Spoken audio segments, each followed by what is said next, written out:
Hello everyone, it's 2022 and Sega Wow is back, shining a spotlight on women in the sports industry to pave the way for the next generation. And I'm super excited as we're about to kick off the 2022 Sega Women Global Mentorship Programme. And yes, we're in full swing with preparations for our annual summit on female leadership in sport, taking place next month on the 8th and 9th of March, hosted by MasterCard, one of our founding members. And yes, we've gone excitingly from digital to hybrid for our events in 2022. This revolution is live. Today, we opened registration for the summit. So if you can get yourself to New York, you are in for a treat. The event is exclusively limited to 70 decision makers, and we have an early bird rate open for 2 weeks. And if you are stuck at home like I am today, you can watch it free online.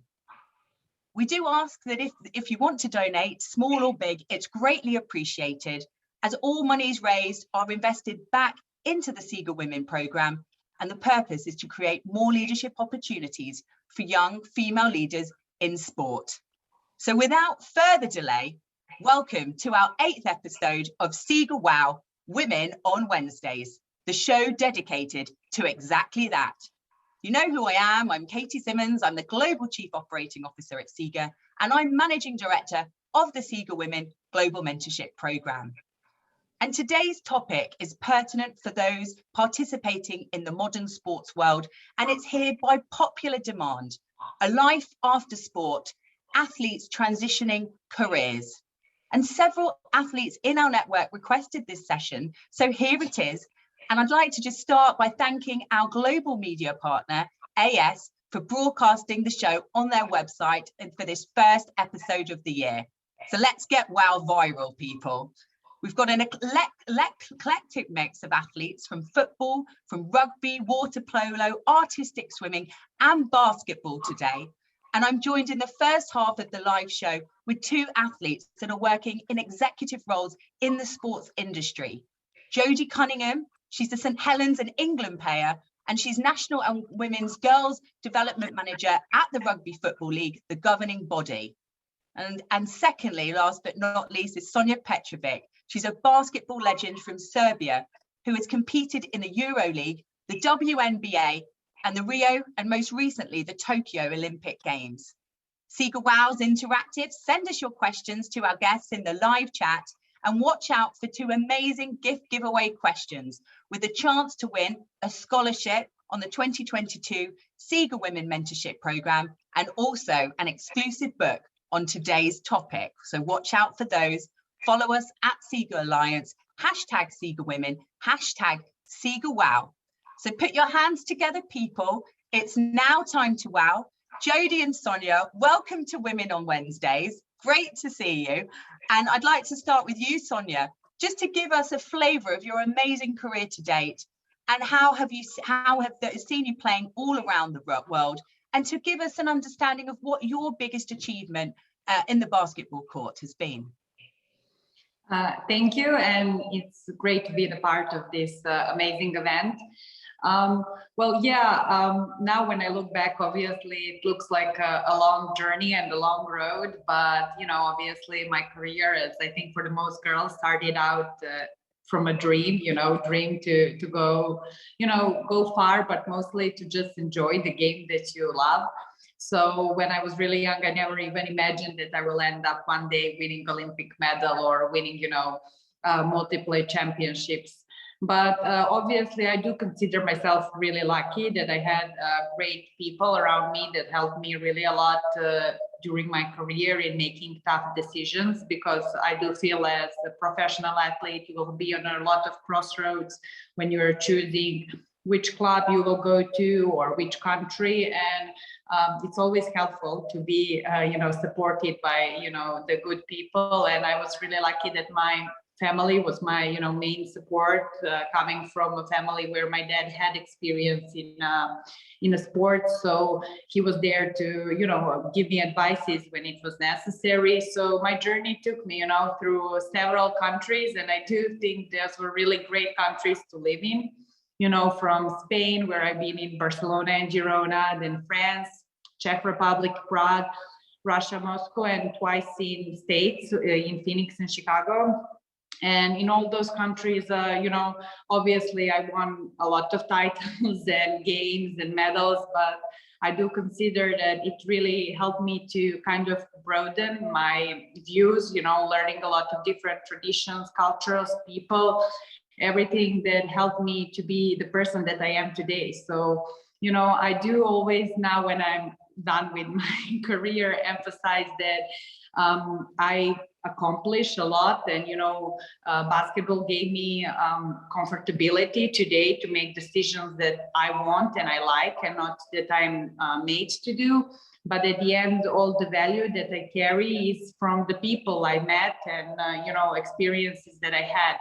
So at the end, it's not about only things that you win or lose, but also about the stuff that you gain that don't have price, like languages, learning different cultures, traveling around. So yeah, I do feel, it's not always easy being a professional athlete, but if you at the end are trying to be objective and realistic, you will see that there is a lot of things that you gain that maybe in the first sight you're not aware of. Amazing, Sonia. Just the languages, the culture that you learned, the playing, and also, we won't underestimate the medals, because they were a truly amazing achievement that you achieved. Jodie, I'd love to loop you back in now. You're currently playing rugby league. You're a girl after my own heart. I don't know if you know, but I was the first female rugby league agent when I was a sports lawyer working in the north of England over a decade ago now. It seems a long time ago. You play for a great team, and you play for England. What are the biggest challenges you face as a female athlete? Yeah, I think there's so many. It's really difficult, I think, particularly in a sport where it isn't professional. There's lots of different challenges. I think there's challenges when it is professional and it is your full-time job, but particularly for myself and other rugby league players, it's really difficult in regards to balancing the two. So balancing your career and balancing your playing commitments. Myself, and I'm sure many of the other women would agree, it's really difficult to fully commit to something when you've got something of equal priority that you can't then fully commit to, and you're always trying to find that balancing act. And my family for years always used to, were really proud and really supportive of my rugby league playing, but equally would sort of bring me back down to earth in regards to, are you committing the time that you need to in regards to progressing in your career? If rugby league isn't something you can get paid to do, you are at some point going to have to focus on your own career and where you want to get to in that. Originally, I wanted to go to university, I wanted to do medicine and become a doctor, and that all sort of coincided with me getting selected for England at 17. So when I was making those choices, I decided, being able to represent my country and getting as far as I could in my sport was of a higher priority to me at the time. I'm really fortunate that, many things have paid off and I now work in the sport. So as much as I don't get paid to play rugby league, my experiences from a playing perspective have led to me developing in my career in the sport. So, I'm really fortunate. There's lots of other female players that don't have that luxury. And, we've got a lot of teachers that play rugby league, and actually the lack of flexibility around time off and ability to commit to sport is really difficult for them. So in World Cups, sometimes they have to take 3 weeks, 4 weeks unpaid from work, which obviously is difficult financially on the restraints that you have there. So yeah, I think there are a lot of challenges. There's a lot of amazing things about playing rugby league at the top level, but yeah, lots of challenges that come along with it. I think there's challenges that you mentioned, but there's also a huge opportunity now to commercialize women's sport. And, it's amazing that you're playing professionally and you're not being paid. And that sort of forced you to, I guess, get another job. And I'll go into that in my next question. But moving on to sort of career transitions, Sonia, congratulations. In November, you were appointed the sports director of the Olympic Committee of Serbia, which, how on earth did you manage to achieve all of those medals in basketball and do all those games and then go straight into a high-level executive role at a National Olympic Committee? Tell us how easy it was, the transition from the basketball court to the boardroom.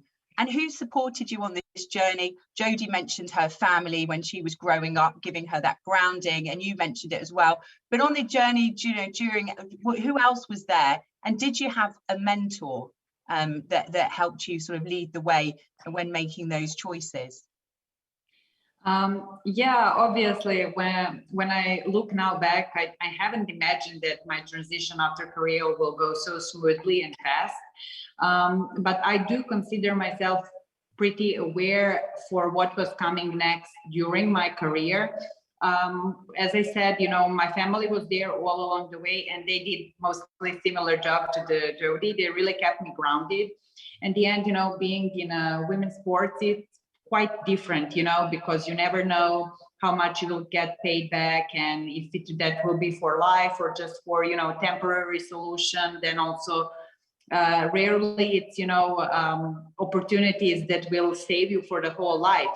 So they made sure that I'm aware that, you know, today I might be at the top, but tomorrow the situation could be changed completely, and to make sure that I am still working in different areas in my life. So even though it wasn't easy, you know, I kept connected with my studies, and, you know, I finished university in Serbia during my career abroad, and, you know, they made sure I used the opportunity to, you know, develop my languages, to develop my other skills. My dad often pushed me to write a lot of emails, or even, you know, handle the conversation with, you know, people on a top levels in the club, just to make sure that I'm kind of familiar with those relationships. So yeah, when we say about the mentor, I would say that my dad was probably the biggest mentor during my career. He came from sports, he came from basketball, and he was the one that did a lot of work, you know, in different basketball organizations. So he had the experience to share with me. And then probably my mom, who, you know, pushed me to never forget and stay connected with, you know, the different worlds. So obviously when I was younger, you know, I did it to maybe a little bit satisfy them. But, you know, as I was aware that the end is coming, I knew that I had to, you know, continue working, you know, keep networking, keep studying. So towards the end, I look for the opportunities. And I think if you seek them, you will always find them. So I made sure that the last year of my playing time, I finished the FIBA Timeout Master, where I met, you know, great people who had a lot of also influence in my thinking, exactly like Radmila Turner and Elizabeth Serbian, who were kind of mentors to us on that program, you know, which always also is helpful to come from a woman, you know, because they've been in a similar situation. So when I was done playing, actually a lot of opportunities appeared, but I wasn't sure what was that attracted me and what was that I wanted to work. The one thing I was sure about is that I want to be home. After 15 years living abroad, I wanted to be at home with my family, with my husband. And then from that point, I waited for the opportunity that I thought was the perfect match. So when the Olympic Committee of Serbia called, honestly, first I was surprised. I was also a little bit shocked because I was scared that the role is too big for me to start off with that. But it does help that, you know, I'm part of the great organization that has pretty, you know, smooth organization which helps, you know, to fit in easily and to, you know, get familiar to the work easily. So in the beginning, you know, it was a big change. It was completely different lifestyle, you know, working at the desk, working long hours, and accepting that things doesn't change in a second, the way that we are used on the court. But I do feel that for a lot of things I was prepared, and I have to thank also the sport I come from, which is, you know, a team sport, basketball, where I feel that, you know, being with people and the connection, the relationship is something that you can really transmit and use afterwards in your career. I think you touched on so many things there, Sonia, and obviously shout out to Sonia's mum and dad, because they are your mentors. So I wanted to say that, but you touched on so many things. And I just wanted to ask you very quickly, how many languages do you speak then? I'm going to be in awe of you, I feel. Yeah, well, officially I speak 4, Serbian, wow. English, Spanish, and Russian. You know, I do feel I didn't maybe use all the countries. I spent, like, for instance, I didn't learn French, but at the end, if you don't spend enough time in some country and then you are not, you know, open to learning, that will not happen. And I was too young there, I think, for me to open those areas. What a career, absolutely breathtaking.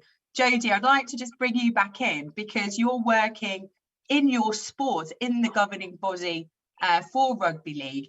Do you think you can impact the women's game for the better whilst playing it and working at the RFL simultaneously? And how do you seek to do that?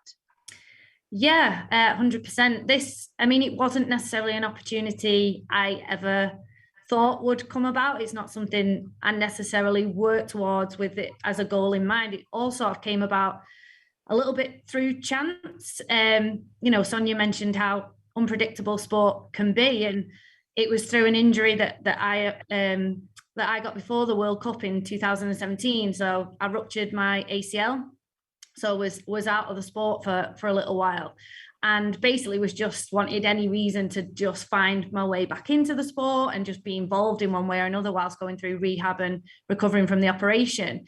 So I got asked to do a really quick talk about my time in the World Cup, and really lucky that in the audience of basically the talk that I did was the CEO of the next World Cup, which should have been last year in 2021, been postponed to later this year.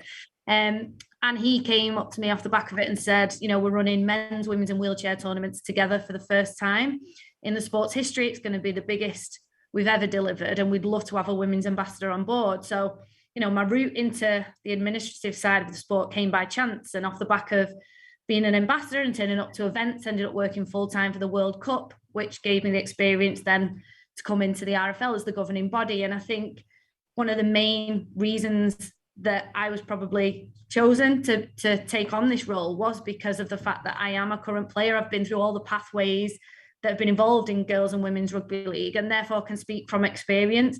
I've seen the change from what was a relatively unknown sport in terms of women. It had little to no media profile or visibility when I first got involved. Until playing in the England women's team, I didn't know any of the England women's players. They didn't get any sort of coverage. To seeing now, we've recently had games live on the BBC, live on Sky, is going in a really great way. And I'm sure in the not too distant future, there'll be professional players. So I've seen such a transition in the sport that I can speak from experience. I can also consistently feed back from a player's perspective what we want, what we need from the sport. It is a pivotal time for women and girls rugby league right now, especially with the opportunity of a home World Cup, that we need to take advantage from commercial perspective to developing and growing and getting more girls involved. So yeah, I'm hoping that my involvement as a player will be able to add to that, with a growth of hopefully even more girls after the World Cup, and with opportunities and various development programs that I'm looking to put in place, leading to hopefully the first at least semi-professional players through into sort of 2025, a broadcast deal, commercial deals come into play. So that's sort of the roadmap I'm working on and hopefully can help influence. I think that's female leadership in action right there, Jodie, encapsulating with what you said. And I think, for our younger audience, Jodie, it was about being in the right place at the right time. But it's also about making sure you put yourself in those situations to maximize your experience. And talking about our younger audience, I love to involve them because they're key and they are the future. And so we have some video messages and questions. And the first one is actually from a member of our youth council. Her name is Andaleja Milovanovic. Sorry, I butchered your name there, but I do love you, our Instagram queen. She helps us on Instagram. She's our youth council member, and she's Serbian, and her question is for Sonia. Hi everyone, my name is Angelija Milovanovic and I'm a Sports Integrity Global Alliance Youth Council member. I'm very happy that SIGA WOW is back and that Katie gave me opportunity to ask questions in this new episode. I'm excited that I can see that some representative of Serbian sports organization is here because I'm from Serbia. And I have a question for Sonja Vasic. Zdravo, Sonja. I would like to ask you, from your personal experience, how difficult it was to pursue academic career and career as a professional basketball player at the same time, and how important do you think pursuing dual career is for female athletes? And also, when did you realize that you want to stay in the field of sport after finishing your career as a professional athlete? Thank you very much. That will be all from me. Bye. Wow, that's great having a question from somebody from Serbia. Obviously it wasn't easy, you know, handling both basketball career and academic, my aspirations, pursuing them, especially at that time. You know, today everything is completely different. At that time, we didn't have so many online options. You know, universities weren't that open, you know, to changing their the way that they are functioning. So when I first started going abroad when I was 17, so I already had to drop out of my high school as a regular student. And it was a big change, honestly. And I do feel that the thing that kept me pushing is that the same spirit I had in sports to be the best possible I had as my academic, you know, personality. I just, you know, made sure that always, whatever I do the best I can. So sometimes that was enough, sometimes it wasn't. But for me, I do feel that only people who don't want something, they don't get it done. So it's the same, you know, with making sure you continue your academic studies during your playing time. So maybe at some point it went slower than I would have liked it, because I was, you know, a lot of time abroad and I didn't have a lot of time. But I knew that as long as I'm kept in touch with that world and that I'm, you know, making sure that I put work in, you know, I will get things done. So for me, I feel like it is hard, but today, you know, with the improvement of the technologies and more understanding, I feel, from professors and teachers, it's also easier. And if you're ready to, you know, put in the work, you will be able to accomplish it. Regarding, you know, my future and making a decision whether I want to stay in sports, people who know me knew that I was like last 2-3 years of my career saying that I will not stay in the sports, you know, industry, that I will probably go out, you know, that I need a change and a little bit of a different air, you know, just to refresh and relax. But yeah, as I said, you know, I took some time off after Olympics. I had around like 3 months of not doing anything that really helped me out, you know, to sort out my, you know, ideas, opinions. And when the opportunity with the Olympic Committee of Serbia came, I just felt it's too good opportunity to pass out, you know, like maybe I wasn't dreaming of this. But now when I'm in this area and I had the opportunity, you know, to see how something is functioning, which from abroad as the athlete, a lot of time you are judging and you're finding out the mistakes. And now I'm on a front field of being the change. So I just want to make sure that this is something that I will, you know, try and be, you know, the people's, you know, the face that is representing the athletes in the Olympic Committee, that, you know, that I'm trying to do something for good and, you know, trying to correct the things that while I was still playing, I noticed that wasn't the best way. So, you know, we will see with the time if I was able to be part of the positive things. But for me, it was always whether either you will try or you will be on the sidelines. And honestly, I never really liked being on the sidelines.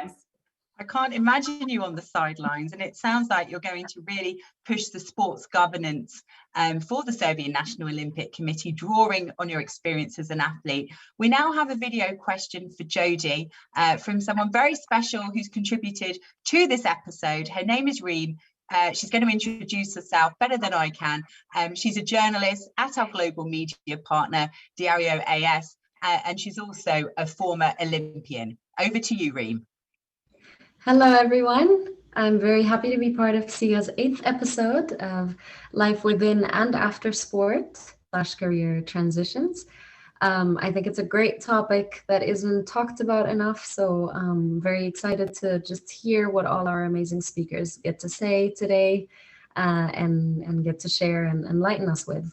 I'm quickly going to introduce myself before I go ahead and ask a question to one of our speakers. My name is Reem Abdelazim.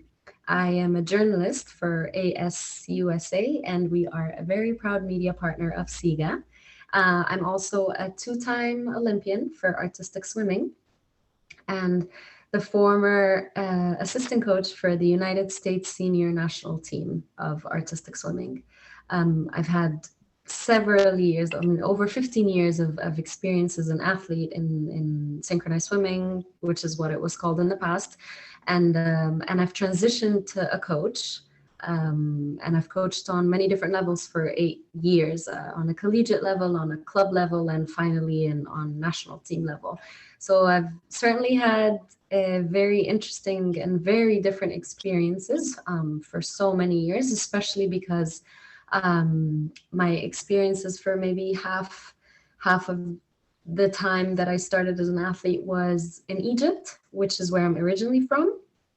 And then my other years of experience happened in the US when I traveled to become a student athlete and representing Lindenwood University, studying there, becoming a collegiate athlete, learning how cultures work differently and how leadership works differently. And I think that's when I really learned how to become a leader. And so I guess my topic and question at the same time is about leadership, and especially for women. Jodie, I know you are a rugby player, and at the same time you're working in the governing body, helping women and other girls. So I would love to know what's your experience been like as both a player and a person who helps lead all these other women that you have. What's been the most challenging thing for you? I guess that's the question. What's been the most challenging thing for you? And how have you found support from other women leaders in your sport? Brilliant question. Thanks, Reem. And you have clearly got lots of experience yourself, so very impressive CV there. And I'd assume we probably have faced similar challenges. Personally, one of the challenges I've found in terms of working in the sport while still an athlete, and I think would be the same even if I'd already retired, is being seen as a professional rather than just as an athlete. Obviously, I have opinions and thoughts and feedback from an athlete's perspective, but equally, as in my professional capacity, I've delivered and have experience in lots of different programs which are relevant to the sport. So I think that's one of the main challenges I've found is really getting your voice heard as a professional leader rather than just as an athlete. I think in regards to sort of the second part of your question in terms of getting other women and girls involved, it's been, I'd say, resoundingly positive experience. For women in rugby league, I think we are all really grateful of the profile and visibility which we are receiving over recent years. And I think many of the women and girls involved in our sport are really happy that somebody is being the face of that and the front of that to allow more doors and opportunities to open for other people in the game. For example, in 2018, I was the first female player to commentate and be a professional pundit on a Sky men's game. No female player had ever done that before. Since there's been multiple players, there's been 4, 5, 6 players who've done the same. It's all about being the first and opening the doors, I'd like to say. And people have fed back to me that I'm a good role model in terms of being the person to be the front and center of it initially, so that actually more opportunities then open up for other girls in the game. And that has happened, and we have seen that over recent years. So I think there are elements of difficulty while still playing and feeling that maybe it is my face that's at the front of some of this work, and possibly there's a lot to be shared about. There's amazing women that are part of this sport that also deserve to have some of that limelight and be front and center. But equally, I think I've had that support of other leaders around me, and I think it is easy to tear people down at times, but I've received quite positive feedback from the women and girls that I work with, and particularly the men. I think the men that I work with in the governing body are well aware that actually we needed more female representation in leadership roles, and actually they're very supportive of that and have been mentors to me in terms of filling some of the gaps in knowledge that I may not have, that some of the men that have been part of the professional system do have. So yeah, I think resoundingly across the board, it has been really good, but absolutely not to underestimate the allies in terms of the men in our sport who have allowed me and put me forward and supported me in doing some of the work that I have done over recent years. Spot on, Jodie, talking about male allies. We've actually got a panel on that at our summit in New York next month with some amazing guest speakers. So check out the agenda. We'll be releasing speakers daily, but we do have a panel entirely dedicated to male allies. Before I bring in my third live guest, here is our gift giveaway question with a chance to win a scholarship to the 2022 SIGA Women Global Mentorship Programme. It is a great experience. You'll be paired bilaterally with your mentor, and you will have the support of the SIGA group sessions. We've got 8 group sessions throughout the year. So the question is, what year was the first cycle of the SIGA mentorship program? Was it A, 2017, B, 2018, or C, 2021? So send your answer to the live chat. The first person who answers it correctly, I will announce you as a winner during the show.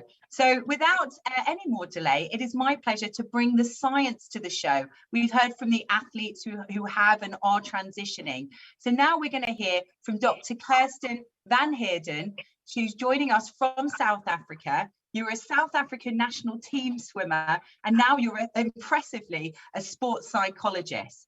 And I wanted to ask you from the outset, let's get straight to it, Kirsten. When that alarm clock goes off in an athlete's competing career, how should they prepare for life after sport? That's all. First of all, hi, Katie. And it was just really lovely to hear your previous guest, chatting about their experience. And in part answer to your question, I think exactly what you're doing now, having athletes share their stories, is part of what you can do to actually prepare. Because as you say, when that alarm clock does go off and you kind of wake up to this reality of life after sport, it's too late then in some respects to start preparing. And what I loved about what the previous guests, Sonia and Jodie, said was that they were very aware right from the beginning that there was this other life, apart from sport. And so, but what I would suggest, if when that alarm clock goes off, what do you need to do immediately? And I would say to plug into networks of athletes that have been through it to talk about it, because I think it was, I can't remember who it was now, that said that it's often not a subject that's spoken about. And sometimes you feel like you're going through things which maybe are not normal, or you feel, should I be feeling like this? So really, if you can talk to people that have been through it, connect with athletes that have been through it, it just makes a huge difference. But ultimately, you need to start preparing long before that alarm clock goes off. Yeah, it's almost at the same time, I'm guessing, maybe even before that. And what do you think, when the work you do with athletes, what are their biggest fears during this, when they're approaching this transition? Do they share with you? And do you think it's harder for female athletes than male athletes when they transition careers to at the end and they're ready to go into the next phase of their life? And great questions again. Let me answer the first question. I think a lot of the times the athlete's biggest fears is, if they haven't prepared properly, it's what am I going to do? But even if they have, when I say properly, it's, when they have prepared and thought about it, it's this idea of, is normal life going to be as exciting in many respects, as your playing career? Their fears are around, say, am I going to earn money? Am I going to be able, is it going to be exciting enough for me? What am I going to do? And, so it's not just one thing. I think there are a variety of things that athletes do worry about. Let me just say, even those that have actually prepared and thought through it, the transition is still difficult, because there are things that you don't really think about. Then when you actually go through it, you're like, oh my goodness, actually, that is a little bit difficult. So sorry, carry on. No, it's developing that mindset. I guess that, athletes are renowned for being very targeted in their thinking, and they have a goal, but it's changing their goals. Would you say it's sort of goal setting in a different way? Absolutely. And I think, if I can put it in a nutshell, I think what they often are afraid of is, what is the new dream? And I know we often speak about dual career. So while you are participating, you should study, which is great, and you must. But what other dream do you have? And I've yet to meet an athlete when I first start working with them, when I say, so what is the dream? And I'm not specific about sport dream or life dream. I've yet to meet an athlete that goes, Kirsten, sure, I'd love to be, I don't know, a sports psychologist one day, but I'd also love to be an Olympic swimmer. So there's this bias towards the sports dream. And I think we really have to help athletes go, this is amazing, but there's this other dream. And I mean, just hearing both Sonia and Josie as well speaking about their careers afterwards and how excited they are and the contribution that they can make. So I think we have to really help athletes see that transition can be really exciting and there can be this wonderful life, ahead. It doesn't just have to be, oh my goodness, like the best days are behind me. And then to go into your question around, women and transitioning, it's a tough one in that I don't think it's necessarily more difficult for women. I think it's differently, difficult, and they're different challenges. As we heard, first of all, women's sport is not as professional. Well, a lot of women's sport is not as professional. So a lot of women haven't earned as much money, as their male counterparts. So certainly that's one thing that they have to kind of deal with. They don't have that pot of money, although they've probably spent as much time, participating and training and competing in their sport. And, so that is one thing that I think can be challenging. But on the flip side of that, which I think is an interesting idea as well, like as we heard, I think that also sometimes forces women to know that there is a life after sport. And so while they are participating, they also have this idea, and it comes from family as well, but because it's not as professional sometimes, that I have to be smart. I know that there is this life and I have to prepare for this life as well. Where I find sometimes with the male athletes, from the time they're like 10 years old, I'm just going to be a professional rugby player. Like that's it, there's nothing else. Or I think sometimes with women, there is this idea of, yes, I can do that, but goodness, I also need to study and maybe I need to work part-time to support myself.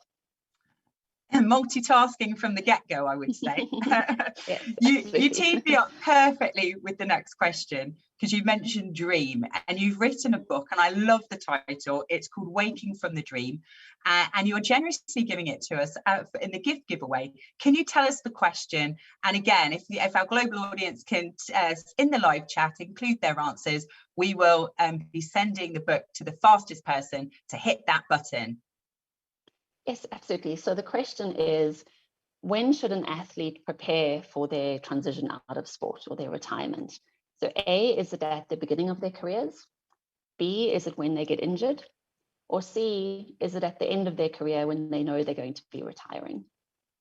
Thank you so much. Now, finally, I do want to bring us into a more of a hard-hitting topic, because you are a sports psychologist, and I'm really keen to hear your views on this. But you will know that in the news recently, and unfortunately, there's been lots of reports of female athletes being abused by coaches. It's happened in football, it's happened in gymnastics, to name just a few sports. And over the weekend, there were reports of sexual harassment of a young female executive working at FIFA. And so I wanted to see, from your point of view, how do we support women psychologically going through these experiences? And more importantly, how do we put in place procedures to stop such abuses taking place?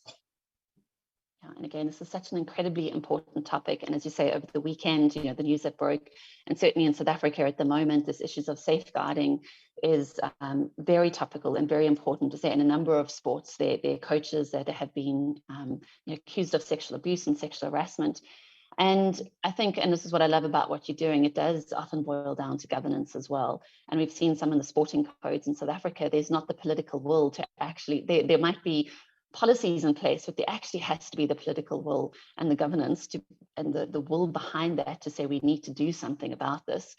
Even though, and I'll just give you an example in South Africa, even though there are the allegations that have been made and there's an actual case number, against a particular coach, nothing has been done by the federations. And so, you kind of think, what else do you need to do? So I say, I do think it starts with the leadership, and I say from the federations down. What do we have to do to support? I think, women, that's again, what I love what you're doing, women supporting women, that is critical for me. And I think it's so hard for women to come out in the first place and say something. And I always love it when someone does, and then you often have, which again has happened in South Africa, there's 2, 3, 4 women then that follow suit. So I think those brave women that do actually break the silence and speak out, I think they're deserving of attention. I think they're deserving of when I say attention, of giving our attention to this and to be able to take them seriously. not necessarily just questioning them as to what has happened. And I don't mean that we just believe what everybody says, but I think it's deserving of actually we need to investigate this properly. And I don't think that always happens. I think it goes back to, systemic governance challenges. And, at SIGA, we've got our SIGA Universal Standards on Youth Development and Protection. They are launching the consultation phase later, I think in the next couple of months. And then they will make up our 4th set of universal standards. I wanted to reference that as it is a live issue and it needs sorting out. And sports organisations do need to be held accountable as well, and they have a duty of care for the athletes. So I wanted to reference that, and thank you for not shying away from that difficult question. We're going to finish your section of the show. Again, I was keen to link you with an athlete. Her name's Brooke Chaplin, and she's a professional footballer at Reading FC. Brooke, what's your question for Kirsten? Hi guys, I just want to start by saying that it's an absolute honour to be amongst some incredible women who are all such great advocates for women and for women in sport. I play for Reading Women Football Club in the FAWSL, and I have done for 5 years now. I've represented England at all age groups up until the under-23s, and my biggest achievement to date in football would be winning the FA Cup with Everton, which happened a long time ago before the FAWSL even launched. So my career is interesting really because I've watched the sport professionalise, which has meant that I worked alongside football for a long time. Football was kind of a hobby for a long period, and this meant that I was actually able to gain some significant workplace experience before turning pro. However, it's been 7 years since I went full time, and so I started to prepare myself in the last couple of years for the career transition that is inevitable for all professional athletes. I've just completed a master's in the business of football, and I'm now part of the Step Up programme at Coaches Across Continents, and that's basically been designed to specifically help female athletes gain workplace experience in preparation for life after sport, which I think is really important and helpful for females because we don't have the same income or trajectory as males do in certain sports. So I suppose I have a question for Kristen really. I've been quite proactive and self-motivated to study throughout my football career, but do you think that associations and governing bodies in sport truly understand the psychological benefits to athletes engaging in activities like education outside of sport, and how important do you think it is for them to not only encourage it but to also facilitate these opportunities? Again, that's a really fantastic question, Brooke, and thank you so much for that. And I'm going to start by saying, of course, yes, it's important because absolutely. And again, I think what we've heard, this whole hour is how important it actually is to think about something else other than sport, to do studies, to keep an eye on the future. And, for athletes as well, unless you have a family that is really supportive and talks to you about these things, very often athletes don't. And I know around the world, and certainly in South Africa, a lot of athletes come from really tough backgrounds, really difficult backgrounds, and their families don't always offer that kind of support. And so I think this is where federations, you spoke about kind of duty of care, and I think this is where federations, there is an element of duty of care to be able to start putting in programs or developing programs even further to help athletes with this transition. And I can just, on a personal note, as a sports psychologist, I became increasingly uncomfortable with helping athletes to just perform and then kind of going, okay, goodbye, enjoy the rest of your life, and I hope that you're okay, good luck. And I thought, I can't possibly do that. So I want you to be able to perform, but we also want you to prepare.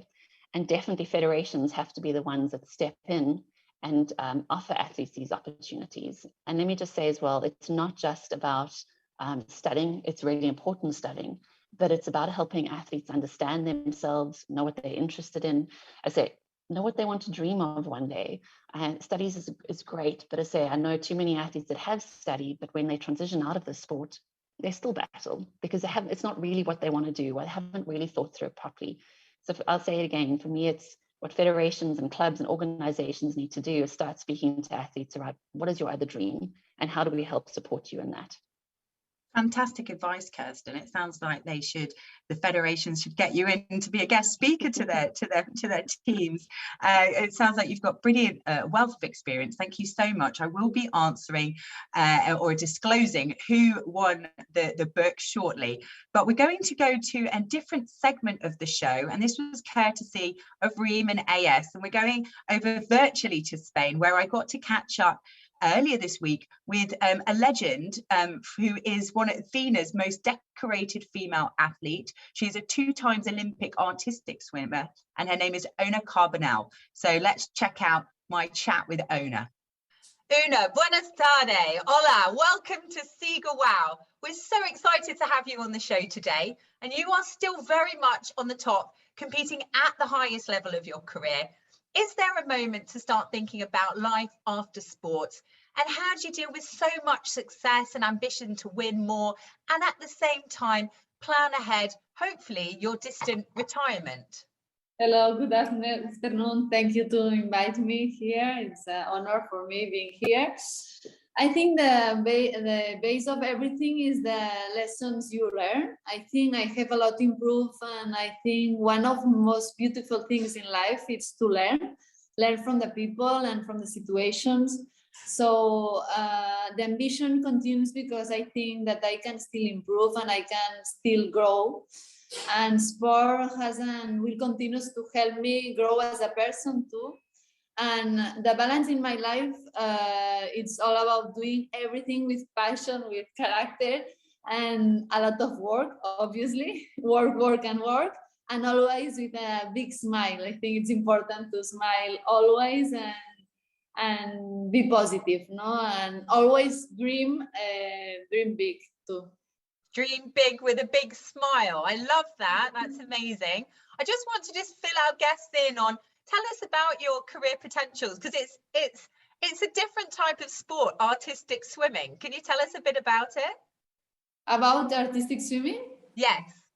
Yeah, it's a special sport. I like it because it's very, artistic. I love all art, I love ballet, music, all. And artistic swimming, you can be in the medals only with a good looking or some, to swim with heart, no? And this is amazing for me. Sometimes it's very hard and difficult because sometimes you lost for something, it's not like seconds or, it's different. But for me, it's very nice sports and I love it. And but also it's very hard sport. It's a tough sport. And what I was really interested in reading, Ona, is that you recently, you've had a child, so you're a professional athlete, artistic swimming, won countless medals in the Olympics. And you've recently complained about, from a woman's perspective, about breastfeeding and whether it's compatible with the Olympic Games, and that you're unable to take your son with you to Tokyo. Was this the hardest moment of your career so far? And what advice can you give to other female athletes that are thinking about becoming a mother in the not so distant future? Not being able to bring my child to Tokyo was not close to my hardest moment in my career. I have had moments much more difficult, but this year really was extremely hard mentally and physically because I had just given birth, wasn't sleeping, and was breastfeeding at the pool. Also getting in shape after 9 months of being pregnant was very, very difficult. So the year it was very hard. But I don't know. I think women, we have extra power, so we can do everything that we want. I think we can, and to have a family, it's the most beautiful thing that I have now, that I never imagined. So I think it's very nice, and I think it's. The women can do both things, sport career and be mother.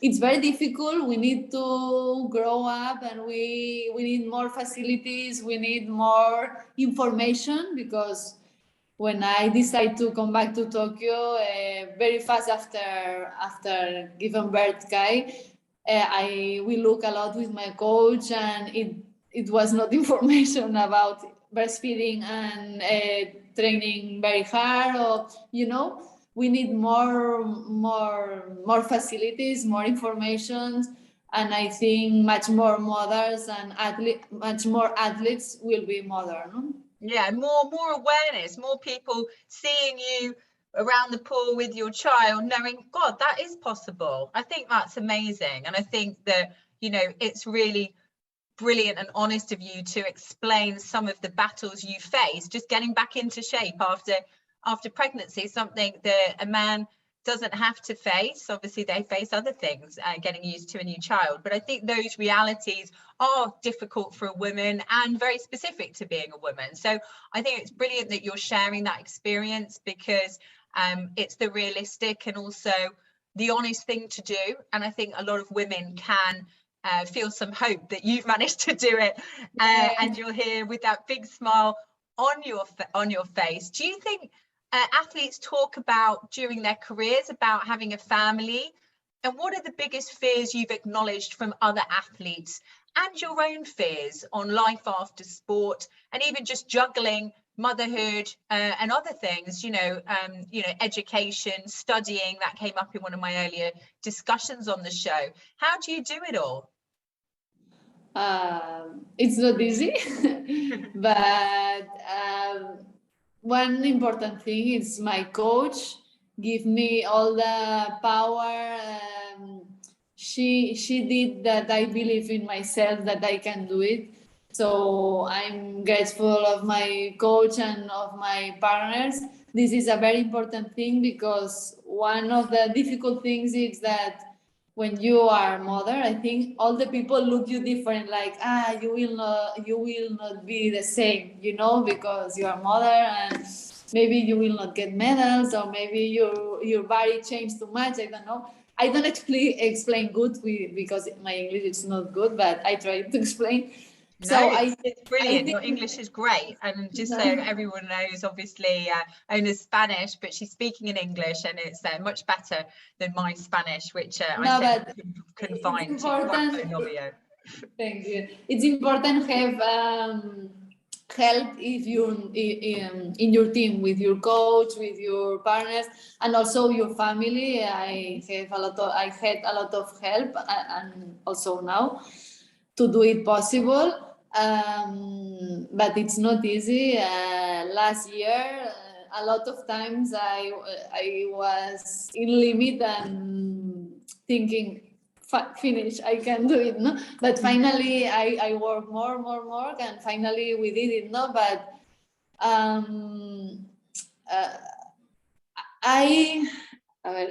it's difficult to explain in English. Maybe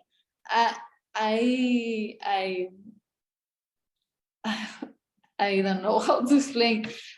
The women, we are afraid with maternity and sport, high sport, professional sport, because it's not very easy. So my goal is to explain to the people that we need more help, because women, we don't have this afraid, I don't know if I explain good. I think I understand. You're saying women shouldn't be afraid to ask for help. In order to achieve it, you need the help and you need the network. We needed Sonia then to do the translation, but thank you so much to Ona. And I think that her insights on balancing motherhood and being an Olympic athlete were really pertinent and can inspire other women to do the same. We're now going to our Career Corner section, again courtesy of our global media partner AS, and I was able to catch up with Annie and Natalia, athletes from Spain, for this final segment. Annie and Natalia, welcome to SIGA WOW Women on Wednesdays. It's amazing to have you both here, given your sporting credentials, and I'm delighted to have you both featuring in the Career Corner section of the show. And I'm going to kick off with Annie, who's won gold and silver medals for water polo around the world. And I'd just like to ask you, what's your biggest achievement in sport so far? Give us a picture for our international audience. I would say in terms of medals, my biggest two achievements are the silver medals from Tokyo and from London in the Olympics, and also the World Championship in Barcelona that we won gold in 2013. But also in terms of like life in general, my biggest achievements are the friendships I take from water polo. I played all over the world, and having friends from all over the world for life is one of my best treasures.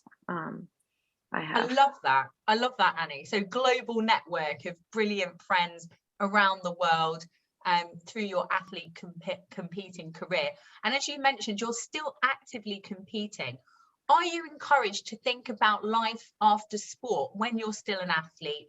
And is there a pressure on you to think about that? Or are you just living the dream, playing water polo and not worried about that at the moment?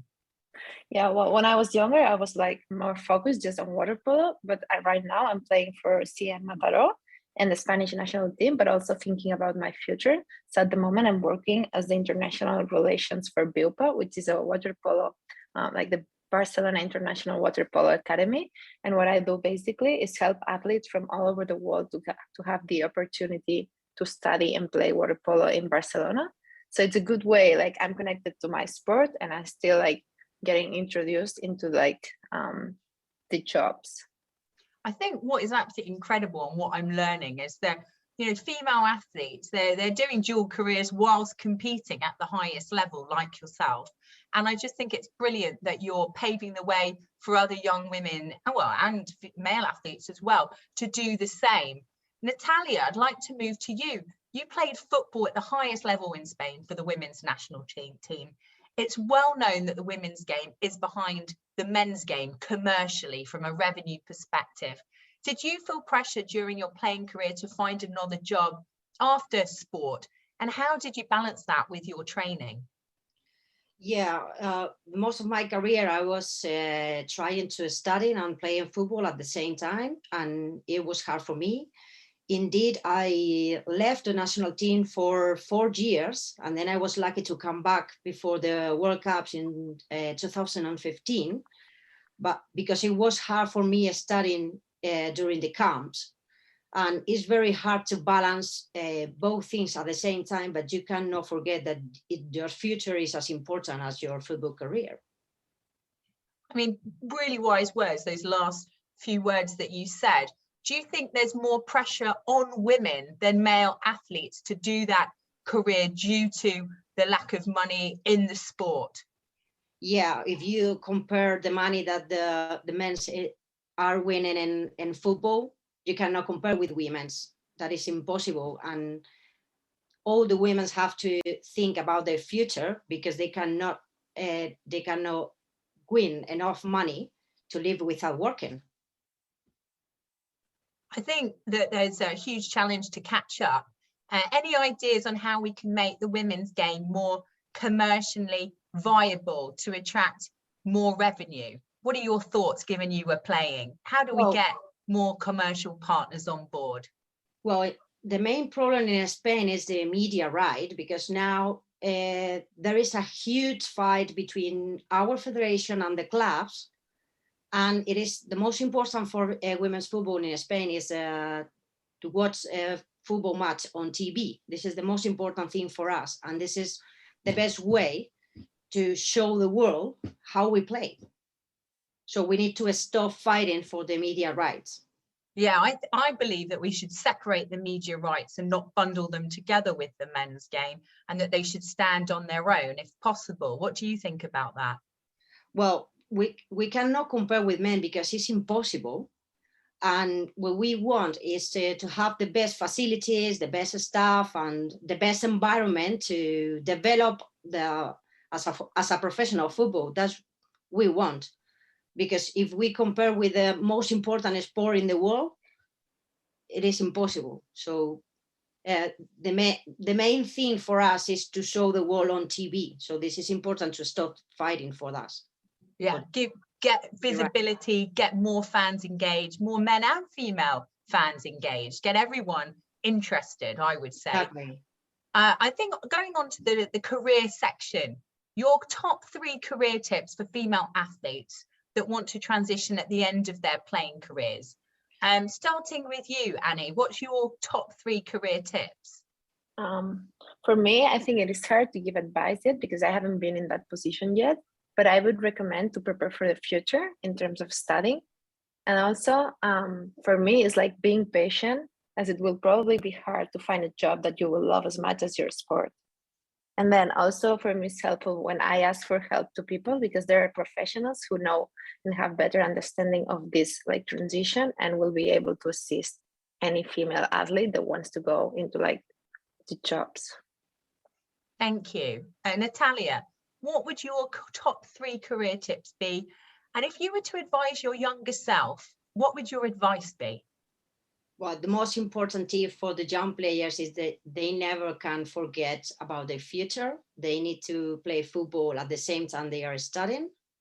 And if they are struggling when they finish their career, we have association which can help you to find the first job because it's difficult if you can get formation instead of studies. So find help and don't forget your studies. So study all the way. I do think that the female athletes may be the smarter than the men ones due to the study and the need. So we're maybe more talented. I'll probably get shot down for that, but I'd like to add that. And certainly, Natalia and Annie, you are testament to that. And I know, just like to thank Annie because I know she's feeling a little bit under the weather today because she had her 3rd vaccination. Thank you for joining Siga Wow, and we look forward to seeing what your career moves are, Annie, in the future, and to continue watching you compete at water polo. Thank you. Thank you. Thank you very much. Thank you very much. I'm going straight to the gift giveaway. We're nearly at the end of the hour. And I'm delighted to say it's Becca Brown, Marketing Director at NFT Genius from Texas, USA. So brilliant. Shout out to you, Becca. And I'll be emailing you shortly with more details on the Global Mentorship Programme. Great to have you on our scholarship. And I'm going to sort of close this episode in a different way. Normally I announce the Male Champion of the Month, but I wanted to lead by example here and pave the way for female leaders. And I'm going to go to my mentee from the 2021 SIGA Women Global Mentorship Programme. Her name is Inês Centeno from Portugal. And Inês, I've just seen that you've won the book. So that wasn't fixed, I'd just like to add, but Kristen will be sending you the book your way. But Inês is a very special person. She's a former athlete and she's spearheading an athlete program called Sports Embassy. And she certainly inspired me. And I wanted her to share the great work she's doing. Hi everyone, this is Inês from Sports Embassy. We are a social project based in Portugal where we promote dual career for athletes and work with the athletes for their preparation for life after sports. For our work, we've been developing several initiatives such as the Your Future program. We're launching the Heads Up platform in this first trimester, hopefully, regarding mental health prevention. We have a magazine called Legacy. We organize several events during the year, and we have our academy with courses for athletes and for companies. So this last year we got international, so we've been developing some of our initiatives in other countries besides Portugal as well.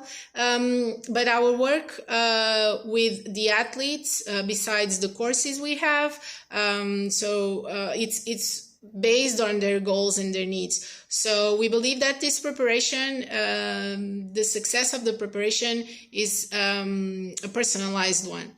So this is what we do with Your Future program, and we've been really happy with this program, and we have some athletes now working outside of the sports industry, and some of them thought they could only be coaches or something like that because they didn't want to leave their comfort zone.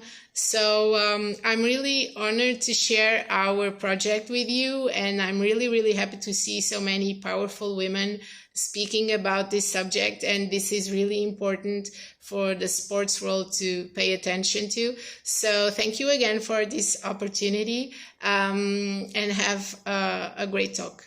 Thank you. We did have a great talk, Ines. I'm just going to throw it out to all of our guests and speakers to say goodbye. And just to remind you that the next WOW will be on the 6th of April, because March we've got our summit on female leadership in sport. It kicks off on International Women's Day, live from New York. I'm going for the first time in 2 years, so I will see you there. I will not be in my house in London. Goodbye from me, and goodbye from our guests. Thank you.